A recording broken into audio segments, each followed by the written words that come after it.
पाटील साहेबांनंतर राज्यात कोणतं नेतृत्व आज मोठं आहे? 2 नंबरची शपथ कोण घेणार? तर तुमचा आमचा आमदार राजेश भैया टोपे घेणार आहे. त्यामुळे मित्रांनो, आपल्या मतदारसंघाला खूप मोठी संधी, जात पात धर्म त्याच्या पलीकडे येणार आहेत. ते आजच्या संध्याकाळच्या सभेलाच कदाचित येतील आणि मग उद्या आपल्यामध्ये ते काही ठिकाणी भेटी, गाव भेटीच्या माध्यमातून सुद्धा दिवसभर आपल्या घनसावंगी तालुक्यामध्ये राहणार आहे. म्हणजे राष्ट्रवादी काँग्रेस पार्टी ही घनसावंगीची धनगर समाजाच्या प्रती किती आपुलकी ठेवते आणि किती सातत्याने लक्ष देते हे यावरून लक्षात येईल की जाणीवपूर्वक अहिल्याबाईंचे होळकर वंशज असलेले आज आपल्या ठिकाणी होळकर महाराज सुद्धा या ठिकाणी येतात. मित्रांनो, अहिल्याबाईंना आपण पूजा केली, आता त्यांच्या प्रती विनम्र अभिवादन केलं. एक आदर्श राज्यकारभार कुणापासून शिकावा? तर तो राजमाता अहिल्याबाई देवीपासून शिकावा. ही शिकवण आपल्याला त्या ठिकाणी दिली. वैयक्तिक कौटुंबिक प्रचंड अडचणी होत्या, प्रचंड ताणतणाव होता, पण तरी सुद्धा सार्वजनिक जीवनाला, सार्वजनिक जनतेच्या हिताला महत्व देत अख्खं आयुष्य त्यांनी वेचलं. एक आदर्श काम त्यांनी करून दाखवलं. शेतकऱ्यांसाठी, शेतमजुरांसाठी बारव बांधणं, मंदिर बांधणं, अनेक गोष्टी त्यांनी अशा केल्या की ज्या आदर्शव्रत. आणि म्हणून अहिल्या देवींचं आपण खूप आपल्या महाराष्ट्रात आणि मध्य प्रदेश, देशभरामध्ये सुद्धा त्यांच्या आदर्श कारभाराची गुणगान आपण सगळे नेहमी करत असतो. मित्रांनो, आज या ठिकाणी आपल्या सर्व समाज बांधवांना मला एवढंच सांगायचं आहे की मी तुमच्यामध्ये सातत्याने 2 पिढ्यांपासून काम करतोय. आमचे वडील असतील, आम्ही असो, आणि उत्तमरावजी मला या ठिकाणी अभिमानाने सांगायचं आहे, राजेश राठोड आमचे मित्र आहेत, त्यांनाही माहिती की आम्ही कधीही आमच्या राजकारणात जात पात धर्म हा भेदभाव नसतोच. आणि मी या संदर्भात ईश्वराची आणि माझ्या आईवडिलांची शपथ घेऊन सांगितलं की मी कधीही माझ्या राजकारणात भेदभाव केलेलाच नाही. हा सुद्धा विश्वास मी या ठिकाणी दिलेला. राजकारण आपण शरद पवार साहेबांच्या विचारधारेतून शिकतो, यशवंतराव चव्हाणांच्या विचारधारेतून शिकतो. आणि आपल्या राजकारणाचा मुख्य हेतू काय आहे की आपला विचारधारा जी आहे ती शाहू फुले आंबेडकर, म्हणजे शिवछत्रपती शाहू महाराज आंबेडकर आणि खऱ्या अर्थाने महात्मा फुलेंच्या विचारधारेवर चालणारा आपला पक्ष आहे. आपल्या पक्षाचा विचारधारा काय आणि त्याच विचारधारेवर आपण चालतो. म्हणून राजेश भैया याचा धर्म जर काही असेल तर माणुसकी आणि मानवता हाच धर्म घेऊन आम्ही काम केलेलं आहे. यापेक्षा दुसरा विषय माझ्याजवळ सांगण्यासारखा नाही. आणि त्यामुळं आज आपल्याला सगळ्यांना अनेक उदाहरण देऊन सांगता येतील. या जिल्ह्यामध्ये ज्यावेळी उत्तमरावजी हा जिल्हा निर्माण झाला त्यावेळी जिल्हा परिषद पहिली निर्माण झाली. ह्या जिल्हा परिषदचा पहिला अध्यक्ष होण्याचा बहुमान, पहिला अध्यक्ष, त्यावेळी तर आरक्षण नव्हतं, पण पहिला अध्यक्ष होण्याचा बहुमान कुणाचा आहे माहितीये? वंजारी समाजाचे ज्ञानदेव बांगर, राहणार नालेवाडी, तालुका अंबड. त्यावेळी आरक्षण नव्हते, ओबीसी बीबीसी काही नव्हतं, फक्त एससी आणि ओपन. त्यामुळे 55 पैकी मी म्हणेल की 4-5 एससी एसटी सोडले तर 50 लोक, जवळजवळ 50 पैकी 45-40 लोक ओपन असतील, मराठा समाजाचे असतील. पण कैलासवासी कर्मयोगी अंकुशराव टोपे साहेबांनी एक शिकल्या सवरलेला छोट्या समाजातला, वंजारी समाजातला माणूस उचलून अध्यक्ष केला. याचा अर्थ काय? आमचं घर कधीही राजकारणात अशा पद्धतीची विचारधारा घेऊन काम करत नाही. प्रत्येक टप्प्यावर आपल्या शिक्षण संस्था आहेत, कारखाने आहेत, पण आपल्या सगळ्यांसाठी सांगतो, जर तुम्ही तिथलं मनुष्यबळ, तिथली नोकरी दिलेली मुलं, तिथले संचालक मंडळ वर्षानुवर्षाचं जर काढलं तर असं एक वर्ष नसेल, एक संचालक मंडळ नसेल की ज्यामध्ये आपल्या सर्व समाज घटकांचा समावेश नाही. असा एकही नसेल. धनगर समाजाचा असतो, वंजारी समाजाचा असतो, माळी समाजाचा असतो, सर्व समाजाचे लोक घेऊन आपण काम करतो. की राजेश भैयाबद्दल कधीच गैरसमज होऊ नये, कारण आपण आम्हाला लहानपणीपासून पाहता. मी तुम्हाला जबाबदारीने सांगेन की जे लोक आज या ठिकाणी वंचित आघाडीकडून उभे आहेत,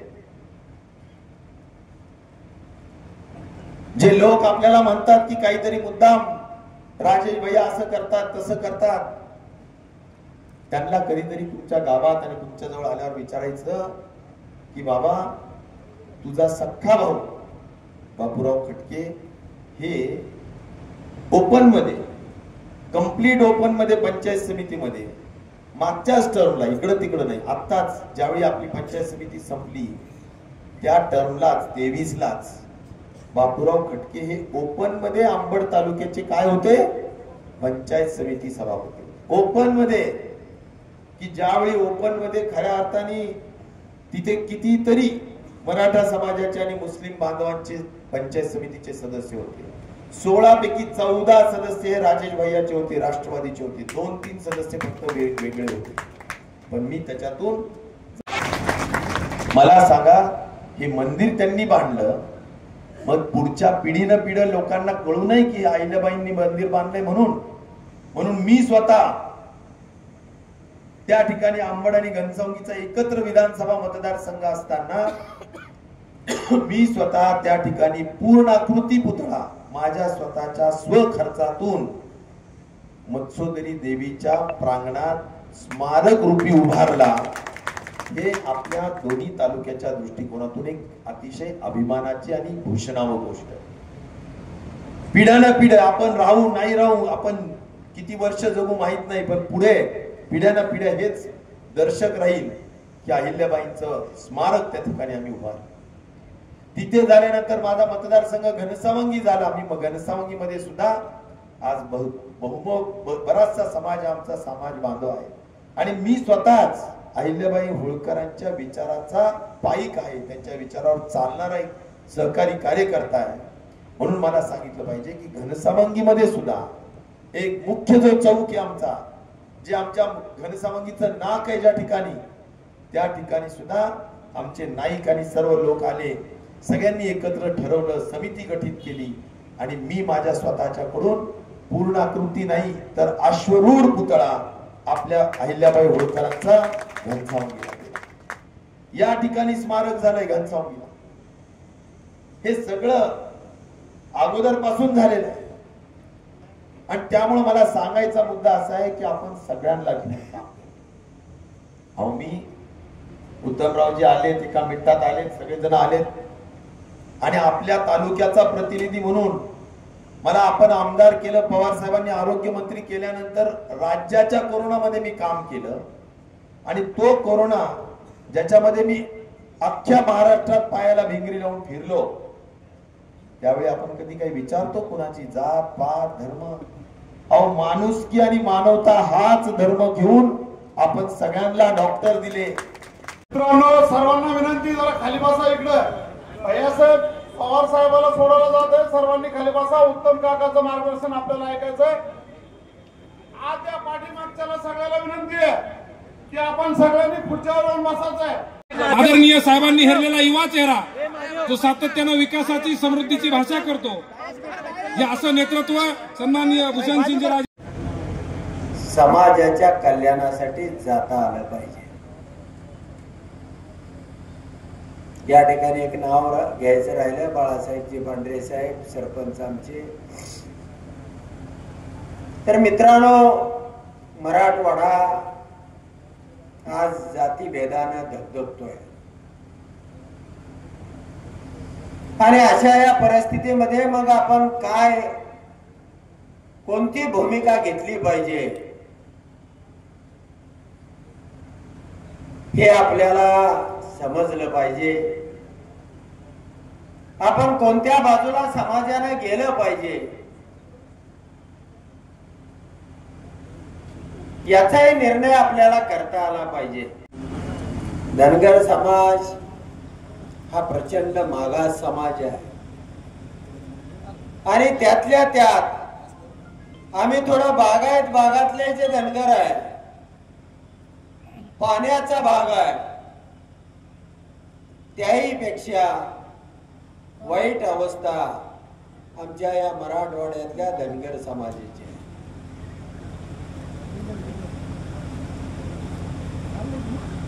गेल्या अनेक वर्षापासून हा समाज आमचं हक्काचं कायद्याचं डॉक्टर बाबासाहेब आंबेडकरांनी दिलेलं आरक्षण द्या, आमची मुलं बाळा शिकतील, नोकरीमध्ये येतील, आमचा विकास होईल, ही एकच भावना घेऊन अनेक लोक अनेक ठिकाणी अनेक प्रकारची आंदोलन उपोषण मंत्रालयावरच्या जाळ्यावरती उड्या टाकून आपला जीव धोक्यात घालून अनेक ठिकाणी त्या प्रयत्न करतात. मित्रांनो, तुम्हाला एक गोष्ट मला या ठिकाणी सांगायची आहे की या भारतीय जनता पार्टीचा ज्या पार्टीने आपल्याला आश्वासन दिलं, हा समाज एकसंघ करून सत्तेवरती आले, त्या भारतीय जनता पार्टीचा जन्म हा माधव पॅटर्ननं त्या ठिकाणी झाला. नेहमी भारतीय जनता पार्टी हे काम करते, हिंदू मराठा विरोधामध्ये माधव म्हणजे काय पॅटर्न होता, त्या काळी माळी, धनगर आणि वंजारा यांनी मराठा समाजाच्या विरोधामध्ये लढायचं. पुढं नंतर राम आणला त्यांनी. राम हे पवित्र नाव या भारतीय जनता पार्टीनं बदनाम केलं, त्याचा राजकारणासाठी वापर केला आणि धनगर, वंजारा आणि माळी या समाज घटकाचा माधव पॅटर्न करून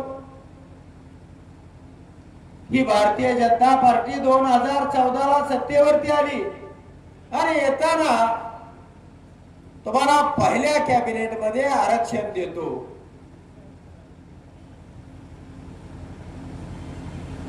हे वचन दिलं, लेखी दिलं. मित्रांनो, ज्या माधवनी ना माळी समाजाचा तपास नाही, त्याचे नेतृत्व नाही, भारतीय जनता पार्टीमध्ये आज तरी कोण माळी समाजाचा नेता आहे मला सांगा. मधला धनगर समाजाचा नेता आणि कोण त्या कपॅसिटीचा राज्य चालवतोय ते सांगा. आणि वंजारा समाजाचं जे नेतृत्व गोपीनाथ मुंडेंच्या पाठीमाग या पंकजाताई मुंडेंचं होतं, ते सुद्धा नेस्त नाबूद करून टाकलं. सत्तेवर येईपर्यंत समाज, तोपर्यंतच माधव, आणि एकदा का सत्तेवरती आले की मात्र हेच त्या सत्तेचे राजे. कुठल्या समाजाला काय मिळालं? हे सरकार आरक्षण देत नाही म्हणून काय समाज बांधव आपले कोर्टामध्ये गेले, आपली केस चालली, सगळं राज्य त्या ठिकाणी कोर्टाकडे डोळा लावून बसलं होतं. दुपारपर्यंत कोर्ट म्हणत होता धनगर समाजावरती प्रचंड अन्याय झालेला आहे, त्याला कायद्यानं आरक्षण आहे, सरकार का देत नाही. आणि दुपारी जेवणाची सुट्टी झाल्यानंतर त्या ठिकाणी तुमच्याच मराठवाड्यातल्या खिलारे कुटुंबाचं ते कारण काढलं.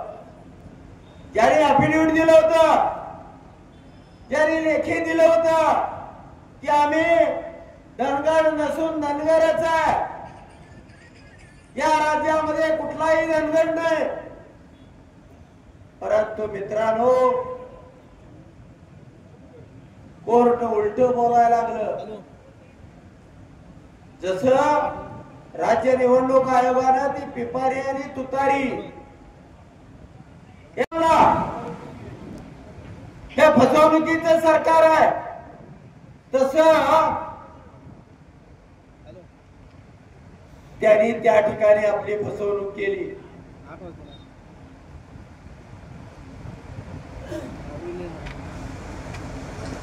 कोर्ट सुद्धा ज्या पद्धतीनं निवडणूक आयोग यांच्या खिशामध्ये आहे, त्याच पद्धतीनं कोर्ट सुद्धा किंवा न्याय व्यवस्था सुद्धा यांच्या बुटाखाली. पाठीमागे 6-7 वर्ष तुम्ही पाहिलं असेल,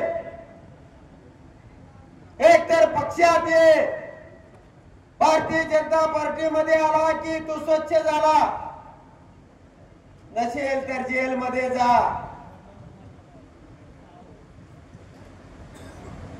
हे धोरण भारतीय जनता पार्टीचं होतं.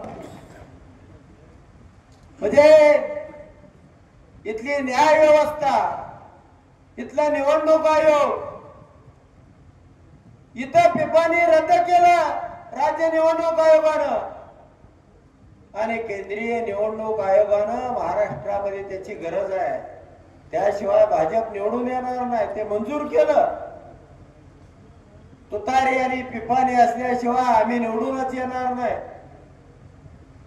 हरिभाऊजी, तुम्ही लोकसभेला पाठीमागे खासदार होता, तुमची राहुल गांधींची जर ओळख असेल तर माझ्यासाठी एक छोटस काम करा.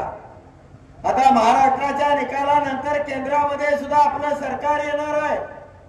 महाराष्ट्राच्या निकालाची सगळी राज्य वाट बघतायत. त्यावेळी एक माझ्यासाठी छोटस काम करा.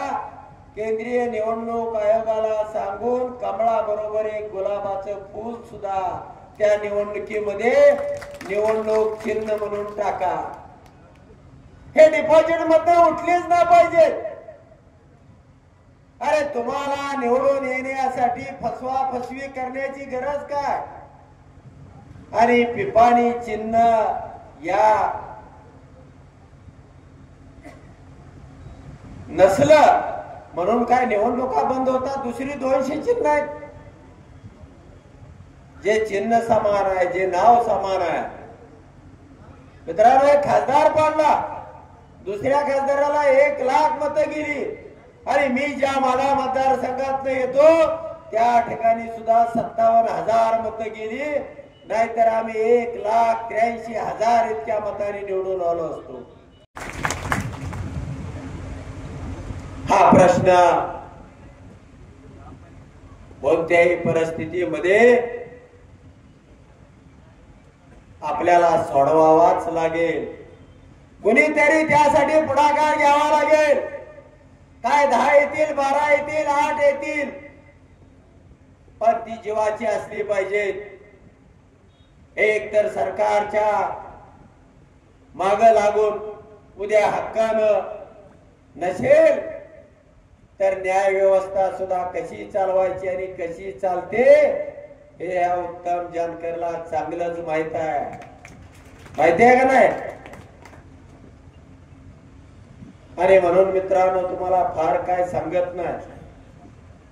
मराठवाड्यामधली या जाती व्यवस्थेमधली ढग आहे, किंवा हा जो संघर्ष आहे, नेहमी संघर्ष हा तात्पुरता असतो. आपलं भविष्य काय आहे, आपल्याला जायचंय कुठं? मी राजेश टोपे साहेबांची विधान सभेमधली भाषणं, आपल्या आरक्षणावरची ज्या पोटतडकीनं अभ्यासपूर्ण त्या ठिकाणी मांडलेली होती, ती मी ऐकलेली आहे. आणि जर मग असा माणूस जो याही ठिकाणी पंचायत समिती असेल, नगराध्यक्ष असेल, गावचा सरपंच असेल, अनेक ठिकाणी ओपनच्या जागेवरती सुद्धा आपल्याला न्याय देत असेल, साखर कारखाना असेल, वेगवेगळ्या संस्थेमध्ये नोकरीमध्ये तुम्हाला जीवाभावाचा असेल, जवळचा असेल, तर अशा माणसाला सोडून आपल्याला दुसरा विचार करता येणार नाही. उद्या राजेश भैया निवडून आले तर हे सरकार बनणार आहे आणि सरकार बनल्यानंतर त्या ठिकाणी उत्तम जानकर सारखा एक धडाकेबाज माणूस तुमचा प्रतिनिधी त्या सरकारमध्ये असणार आहे. तुम्हाला वाली कोण? मल्हारराया, अफगाणिस्तान, काबूल, कंदार, अटक, शेवटचं गाव, नदीच्या पलीकडचं, काबूल कंदारच्या पलीकडची अटक नदी आहे. त्या अटक नदीवरती झेंडा फडकवणारा अटके पार, नदीच्या अलीकडं नाही, कंदारच्या पलीकडल्या टोकाला जाऊन झेंडा फडकवणारा हे मल्हारराव होळकरांचं रक्त आहे. म्हणून आपण अटके पार, सैन्य किती आहे कमी असेल, समाजामधल्या माणसाला लवकर फसवता येतं, परंतु मित्रांनो एक जरी लढाऊ माणूस समाजामध्ये तयार झाला तर आरक्षणाचा प्रश्न असू द्या, नाहीतर तुमच्या सन्मानाचा प्रश्न असू द्या, तुमच्या इब्रतीचा, इज्जतीचा प्रश्न असू द्या, त्या ठिकाणी धनगर लढणार आणि लढाई एक ना एक दिवस जिंकणार, एवढंच या प्रसंगाने सांगतो आणि या ठिकाणी थांबतो. पश्चिम महाराष्ट्रामध्ये ज्यांनी चांगल्या चांगल्याला धडकी भरणारे भाषणं केली आणि लोकसभेला आपला इंगा दाखवला असे भूषण उत्तमरावजी जानकर साहेबांचं स्वागत साहेब करत आहेत. त्यानंतर मी साहेबांना विनंती करतो.